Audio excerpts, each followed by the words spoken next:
Good day to you. God bless you. Say, welcome to the Shepherd's Chapel. Welcome to this family Bible study hour. Elijah. El is Yah, or in English, my God is Yahweh. And our people were worshiping God only knows what, much like they do today at this time.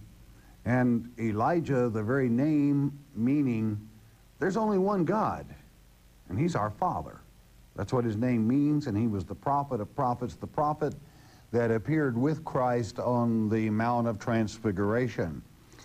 He has just finished putting 450 Baal priests in the side pocket.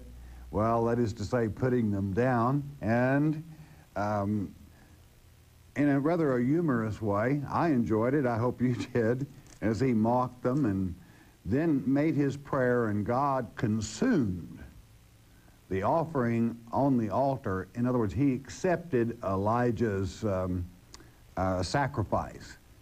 And certainly it made an impression, and the people knew then that our Father was God. They knew it already, but they had carelessly allowed a lot of heathenistic ritual and traditions of men to work into their church services. God doesn't like that. He really doesn't. Yes, I will say it. A person that knew the truth would be better off not to attend a church than to go to church where too many traditions had steeped in. It'd be sacrilegious in a sense. Now, somebody that doesn't know any better, well, ignorance is a cloak of innocency, I suppose. Well, with that having been said, enough said, chapter 18, the offering has just been blessed, and we pick it up. There's been a drought for 3.5 years, and it's time to end that drought, to document to Ahab that Elijah was truly a man of God. So let's pick it up, chapter 18, verse 40. Let's go with it. And Elijah said unto them, take the prophets of Baal, let not one of them escape. And they took them, and Elijah brought them down to the brook Kishon and slew them there. Worthless. Rather than to allow false teaching that led thousands astray. And you must remember that God was controlling Elijah's actions. He put them out of their misery and saved our people a lot of misery by putting them out of their misery. I know that may sound coarse, but our Father does not show mercy on false preachers or teachers or priests or prophets. Verse 41. And Elijah said unto Ahab, get thee up, eat and drink, for there is a sound of abundance of rain. In other words, get ready, he says to the old king of Israel, you're going to get your rain now. How did he know? Well, it was time. God had foretold him 3.5 years, and he could count. Verse 42. So Ahab went up to eat and to drink, and Elijah went up to the top of Carmel, and he cast himself down upon the ground and put his face between his knees. This is to say, he, in total humbleness and meekness before God, and probably what was going through his mind, well, you know, just following the acts that we covered there in this 18th chapter concerning the Baal priest and God's fulfillment, keeping his word, he was praising our Father and also seeking what to do to follow him, because God was in control of Elijah at this time. Verse 43. And he said to his servant, go up now and look toward the sea. And he went up, this is Elijah, and he went up and looked and said, there is nothing. And he said, go again 7 times. This is Elijah. Now, you've got to remember what this number 7 is. It's a very special number, especially to God's election, because it just so happens that there are 7,000 of God's elect, along with numerous hundreds and hundreds of kings and queens of ethnos, as it is written in Revelation 21, that serve God that have eyes to see. So go up 7 times. 44. And it came to pass at the 7th time that he said, Behold, there ariseth a little cloud out of the sea, like a man's hand. And he said, Go up, say unto Ahab, Prepare thy chariot, and get thee down, that the rain stop thee not. In other words, roll off of this and get home, because the drought is going to be broken totally and completely. 7 times, he knowing full well before even the order of 7 times, what does 7 mean? Spiritual completeness. In other words, it was the spiritual completeness to this episode of divine intervention put forth by God through this man of God, Elijah, to let his children know that he was still on the throne. That's kind of sad when our Father must show his children that he is on the throne, the creator of all things, and that they would rather mess around with sticks and stones and you name it, to worship traditions rather than to worship his majesty on that throne. Verse 45.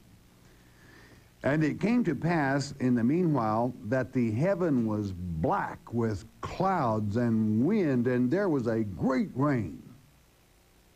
And Ahab rode and went to Jezreel, Jezreel being the seed of God, and the seed of God was about to be scattered, even as it was in the days of Hosea.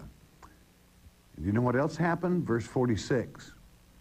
And the hand of the Lord was on Elijah. Now absorb that before we go any further.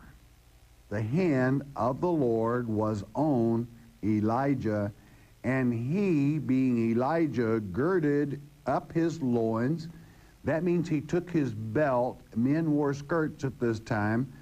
Put the belt down through his legs and pulled it up where his legs were free, and then what?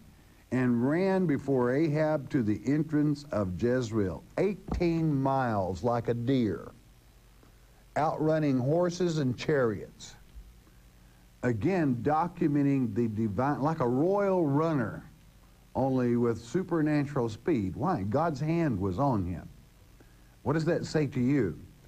That when you are truly following God, and in this generation you had better spiritually prepare yourself and mentally prepare yourself, that God will begin to deal directly in a divine way with his election. They're going to be delivered up before the false Messiah. So it is documentation to you, in as much as it is this same self, Elijah, that, as it is written in Malachi, would return before the great day of the Lord and prepare the children's hearts to receive the true Father, or his truth would literally drive them off into the camp of the false Messiah. So that's why you want to take this as an example. It isn't only a type. He never died. It's a reality. It's the divine, spiritual, and physical intervention of our Heavenly Father, who was on the throne this day. He has been every day since, and he still is today. And you know something? He will be tomorrow and the next day after that and the eternity. That throne, wherever it may be, and he does move it. Ezekiel chapter 1 documents that. Wherever he goes, the throne goes, of course. So what a fantastic thing that God used Elijah for to bring this thing to pass. Boy, with a miracle like that, there should never be any more trouble in the house of Israel with God intervening. But the sins of Ahab come home. And as long as you are in the flesh and God's children are in the flesh, you have to be prepared for what we're about to deal with. Chapter 19, verse 1.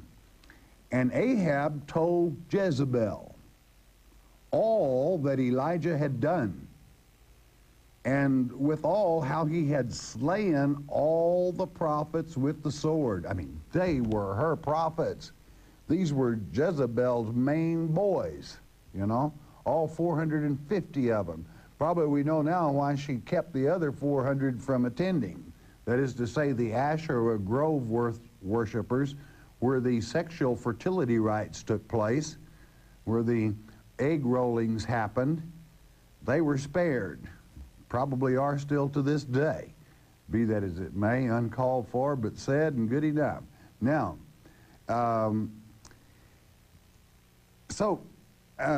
with divine intervention and these things happening, will it touch the heart of Jezebel? Verse 2. Then Jezebel sent a messenger unto Elijah. Let's see who's really king here.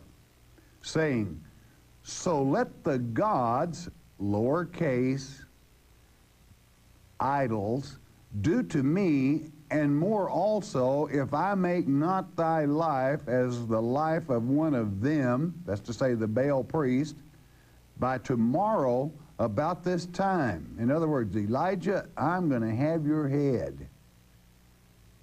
His great feat of faith, absolutely, as far as impressing certain people, came to nothing.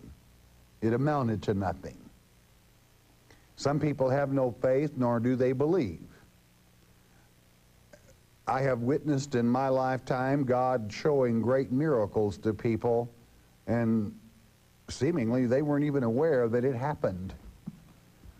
Maybe they didn't have eyes to see. I don't know. But this is the case with Jezebel, verse 3. And when he saw that, when Elijah saw that note, that message, he arose and went for his life and came to Beersheba, which belongeth to Judah, and left his servant here. In other words, he got out of the land of Israel and went all the way down into the land of the house of Judah to Beersheba, which means, being interpreted, the well of sevens. And again, you might mention the sevens that in your mind for a moment, lock it there. And left his man there. Why? Well, he supposed, in a sense, that he's going to die. And he didn't want his servant to die with him. So he left him, and he proceeded on from Beersheba, verse 4. But he himself went a day's journey into the wilderness, and he came and sat down under a juniper tree. Now, I want you to know this is the same man, and he was as common as you or I, but he had God's hand upon him that day. And when the message came the next day, and he realized how effective the great miracle had been as far as Jezebel was concerned, that he was a dead man. That's the way he felt in his carnal body. He ran. He came to this juniper tree, and he requested for himself that he might die, and said, "It is enough now, O Lord, take away my life, for I am not better than my fathers." In other words, I think I know what was in his mind. There had been great men that had led the house of Israel, and as well as the house of Judah. Many miracles had been performed. Example, I'm sure this went through his mind, the parting of the Red Sea. Wow, anyone that experienced that should never have any doubts. But they did. It was just a matter of Moses leaving for 40 days and 40 nights up on Mount Horeb. And they already had golden calves designed after God fed them in the wilderness. So Elijah is saying, I'm not any better than they are. I showed them, I designed, followed your plan right to the letter, repaired your altar, rebuilt it, you accepted it, and it wasn't any more effective for me than it was for our fathers. Just let me die. Now that's the way man can be. I wonder Do you ever get discouraged? Probably not, huh? Never? You can be a great servant for God, and if you're not careful, if you don't realize that God likes to test those he gives a great deal to, and keep that in your mind, and you stop thinking and realizing and keeping your eye on the throne, and you're going to end up the same way. Oh, God, just let me die. It's over. Does it disappoint me? No, I understand that Elijah allowed himself to slip back into the flesh, and it would seem that, hey, we got trouble here. Jezebel. It's obvious Ahab has very little to do with ruling the kingdom. That Jezebel is on the prowl, all right? Verse 5. And as he lay and slept under a juniper tree, behold, then an angel touched him and said unto him, Arise and eat. Now, I want you to take note. This is the third feeding. First, Elijah was fed by the ravens. Secondly, he was fed by the widow. And thirdly, now by an angel of God. All right? What does that say to you? God takes care of his own. Don't ever forget it. Arise and eat. Verse 6. And he looked, and behold, there was a cake baking on the coals, and this was popular in that area at that time, and still is to this day, and a cruse of water at his head, and he did eat and drink and laid down again. Third time he was fed. You know, I have to say, I think someone said that this cruse I pronounce curse. Let you know that we do everything live. There's no teleprompter or anything situated here. And that's why you want to check up on man, this man or any other man, all right? And because I did pronounce it curse rather than cruise, and which you know what it is. It's a small bottle, usually with a cap or a lid for oil or whatever. Okay. But, I mean, here the angel is cooking for him. God takes care of his own. That little cake also could have been manna. Who knows? All right? Verse 7. And the angel of the Lord came again the second time and touched him and said, Arise and eat, because the journey is too great for thee. I mean, he's in the desert. He is alone. And the same desert, or will be soon, that the children wandered in. And the angel strengthening him for the excitement of the trip, the hard march. God knew exactly what it would take for him to sustain himself. Verse 8, and he arose and did eat and drink, and went in the strength of the meat 40 days and 40 nights unto Horeb, the Mount of God. Now, do you understand what we're talking about here? Do you know what happened at Horeb? Horeb is where Moses fled across the desert when he was 40 years old. 40 years old. And it was the same desert that the children of Israel wandered in for 40 years, where God fed them. It's the same mount that was adjacent to his father-in-law's house. I want your attention now. The same mount that was adjacent to his father's house, father-in-law, or a land nearby. But what I want to get to the point is it's the same mount that Moses went up. And God gave him the commandments. God spoke to him on this same mountain.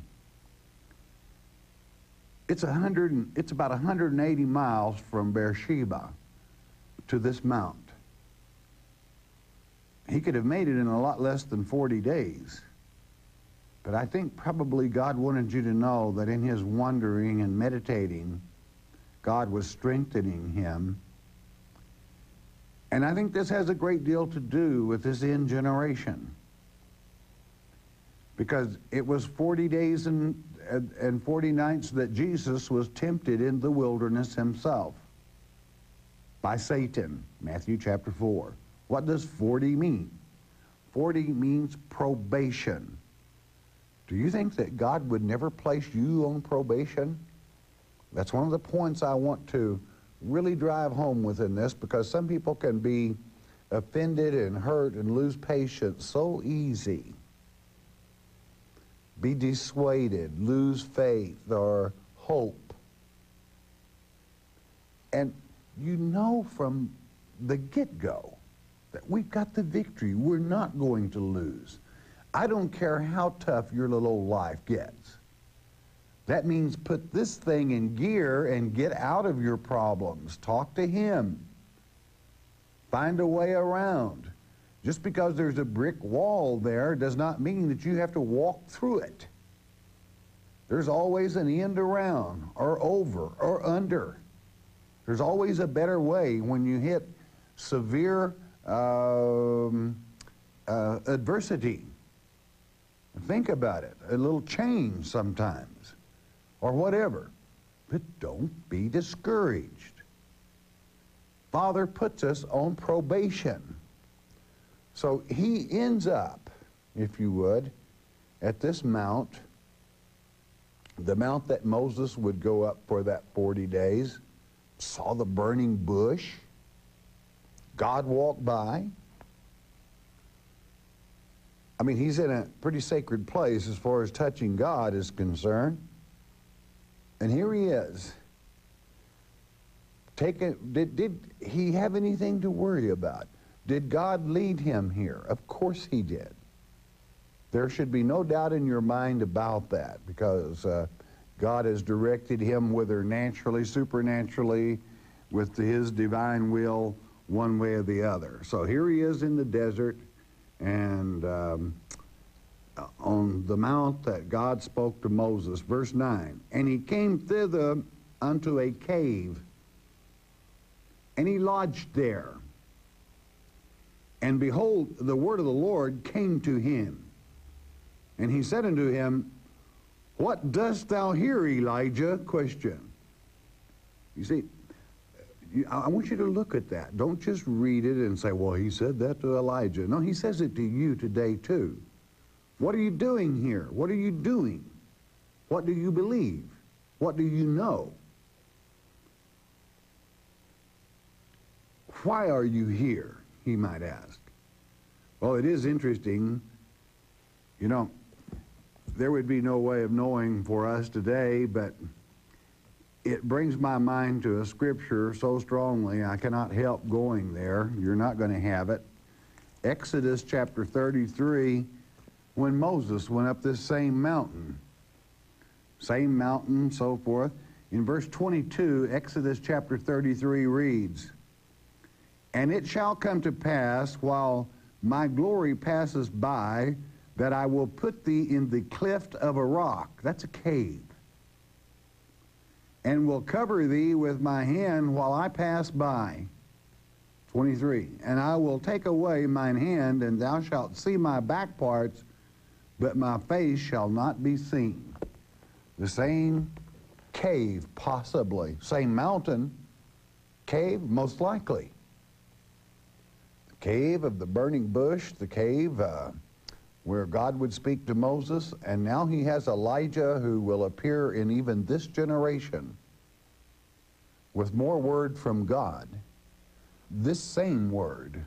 So think about it. His question, why are you here, Elijah? What are you doing here?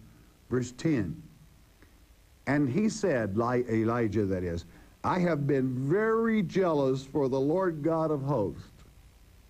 For the children of Israel have forsaken thy covenant, thrown down thine altars, slain thy prophets with the sword, and I, even I only, am left, and they seek my life to take it away. I mean, this is despair at its utmost. But at the same time, zeal will no doubt come back, even for Elijah. The reason that I want to press upon this emotion is that I don't want you to let it happen to you, that you grow despondent, that you grow discouraged. Probation comes along, and you got to cut probation, or you're really not worthy. Your faith is not strong enough, because serving Him is not a religion, it's a reality. You're going to make it. It's written. If you have any faith at all, you know it's going to come to pass exactly as it's written. We win. I've read the back of the book. I've taught the back of the book through I don't know how many times. I know we win. So don't ever be a doubter. The weaker you are, the stronger you should be, because within the weakness of man, we turn stronger to God, and He strengthens us, so we become stronger in our own weakness by knowing Him, by having a Father like who we have. So Elijah reports to him, tells him just how it is, you know. Interesting what Jezebel, he faced 450 Baal priests, sit there, jeered at him, mocked him, laughed at him, and one woman, Jezebel, just frightens the life out of him, or disgusts him, or takes the zeal out of him to this point. Think about it. Don't let it happen to you. Verse 11, and he said, go forth and stand upon the mount before the Lord. You get on up the top of Horeb here. And behold, the Lord passed by, just like with Moses, and a great and strong wind rent the mountains and break in pieces the rocks before the Lord. But the Lord was not in the wind, the Ruach, that's that particular spirit. And after the wind, an earthquake. But the Lord was not in the earthquake. Now, what does that say to you? The Lord can cause the wind or allow the wind, and the wind, Ruach, is the same as spirit, and there are some spirits in this earth that that our Father allows to be here, but He's not in it. So there are some events that come to pass that you are told in Matthew, and the reason I'm weaving this to this generation is because we're dealing with the prophet that shall return to this generation. Malachi chapter 4. If you've never read it, you'd better get hot and get it done. You're wasting time in ignorance if you haven't read the very last chapter in the Old Testament. I'll make it easy for those that have no idea where Malachi is. Therefore, it is stated as one of the 7 signs, that is the 7 seals of the 7 trumps, that there will be earthquakes and tumult, storms in that generation. They would increase. God said, I won't be in it. That's what He's saying. Verse 12. And after the earthquake, a fire. But the Lord was not in the fire. And after the fire, a still, small voice, a gentle breeze. Now, we know, and this may be confusing to some, because we have read, and I have told you many times, as an afterthought or as a teaching aid, to turn to the 12th chapter of the great book of Hebrews and read the last verse, and you find that our Father is a consuming fire. He put fire in the bush as He walked by Moses in Exodus chapter 33, verse 22, or in that chapter, when He walked by. He walked by Elijah while he was in the cave. Or rather at the top of Horeb. Horeb means Sinai, all right? So we see our Father. He wasn't in those things, but they're going to happen. And what you had better listen to is the still small voice and recognize the signs of the times as they transpire, as they come to pass. That's what he's telling you. Verse 13, after a gentle breeze, a small voice. 13, and it was so when Elijah heard it that he wrapped his face in his mantle, and he went out and stood in the entering in of the cave. And behold, there came a voice unto him and said, What dost thou here, Elijah? God's checking up on him. How long does it take you to catch on? That's what our Father's doing here. It's kind of a pop quiz. Verse 14, and he said, I have been very jealous for the Lord God of hosts, because the children of Israel have forsaken thy covenant. Throw down thine altars. Have thrown down thine altars, slain thy prophets with the sword, and I, even I only, am left. And they seek my life to take it away. Did he understand? I don't know. He repeated the same thing he had said before, and there's nothing wrong with that statement. That's exactly truth from Elijah's heart. He cared about God's children. Verse 15, and the Lord said unto him, Go, return on the way to the wilderness of Damascus. I want you to head back towards Syria. And when thou comest, anoint Hazael to be king over Syria. You're to do that. 16, and Jehu, the son of Nimshi, shalt thou anoint to be king over Israel. And Elisha, meaning my God is salvation, is what Elisha means. The son of Shaphat,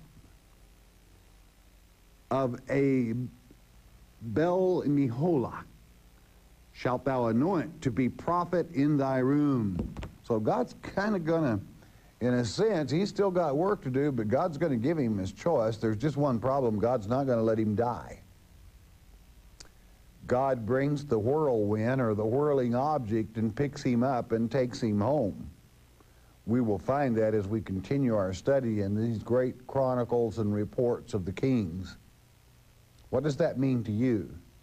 Well, we'll pick it up in the next lecture. Remember, this third week will be documentary week. There's two fantastic documentaries. One got a little messed up last month, but you'll see it fresh the day before the regular new documentary. You'll enjoy it.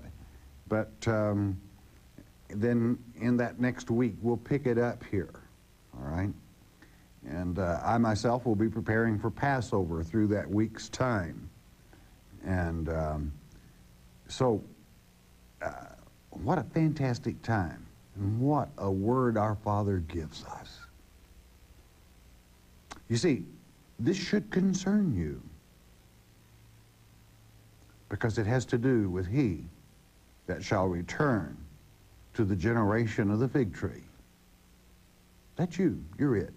Think about it. All right, bless your heart. You listen a moment, won't you please?